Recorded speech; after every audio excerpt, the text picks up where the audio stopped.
Welcome to WEFM's 3 p.m. News. I am your presenter, Jessica Klein. First on the local scene. For the second time in 14 months, a prisoner exchange between the US and Venezuela has occurred in St. Vincent and the Grenadines. According to Searchlight News, the transfer took place on the island of Canawan.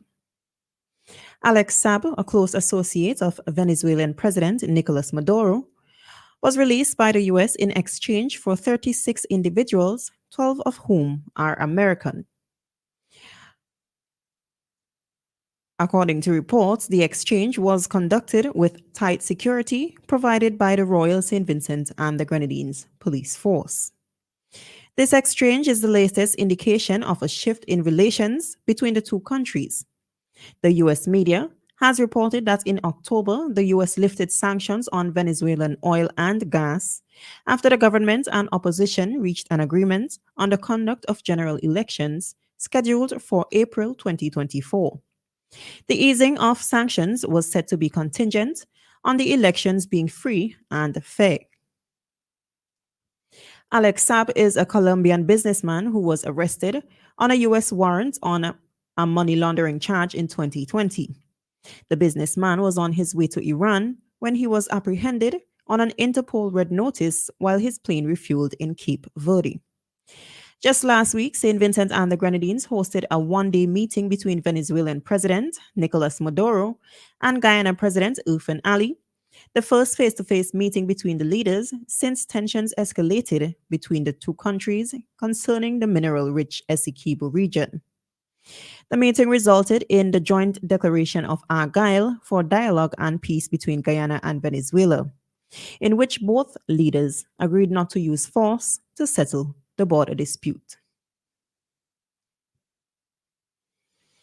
On December 19, 2023, the St. Vincent and the Grenadines Community College, SVGCC, Carolites displayed their impressive talent by winning the annual Christmas caroling contest. The event took place at the Russell's Auditorium and was met with great success. The group of 30 performers left the audience, online viewers, and judges in awe with their stunning performance of Carol of the Bells. Their melodious rendition earned them the Best Traditional Song title and accolades from the crowd. The choir also performed an original song written by Utamu Bongo Prime Rose.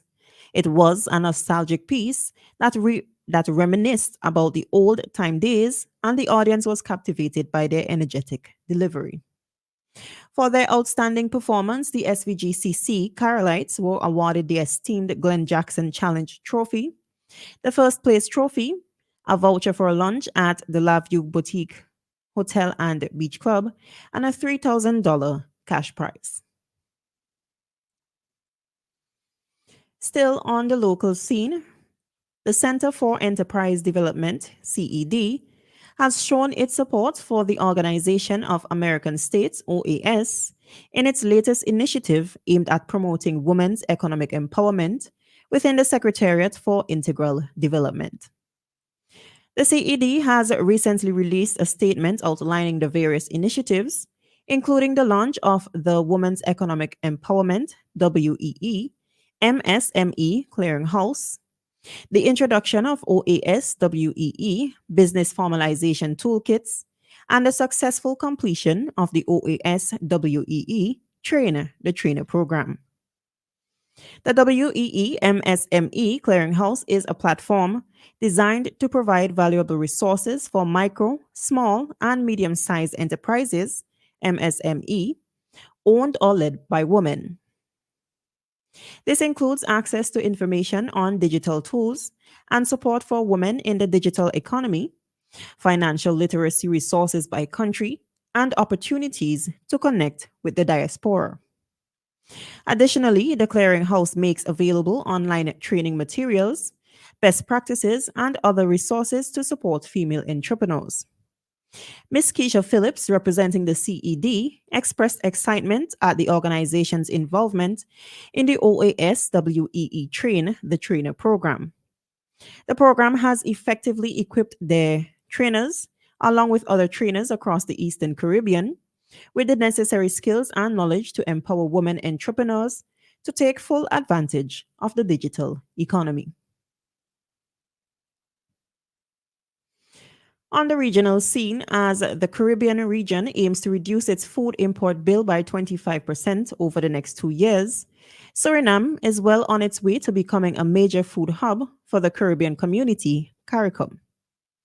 During a ceremony in Barbados following the inaugural Suriname Airways flight, the Suriname Minister of Agriculture, Permanand Suriden, confirmed that his country is on track to meet the required targets.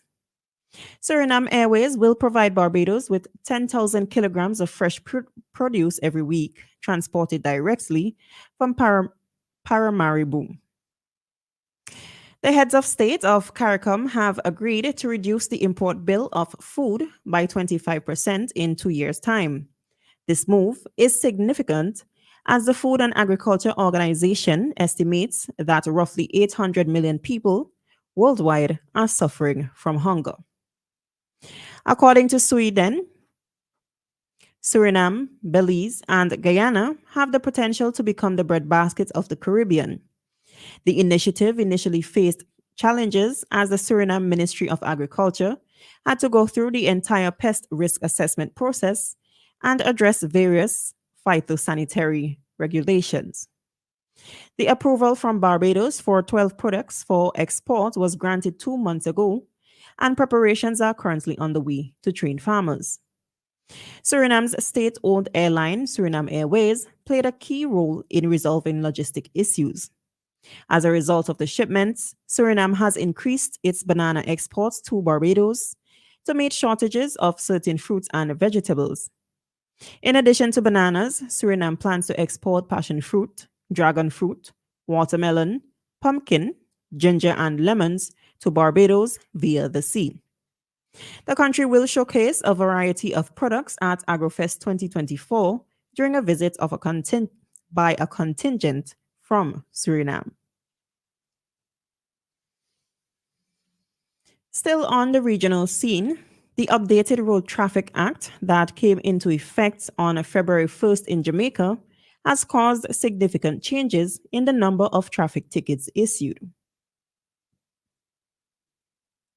While more than 535,000 tickets have been issued to drivers for various offenses, there have only been 50 suspended licenses and none yet have been revoked.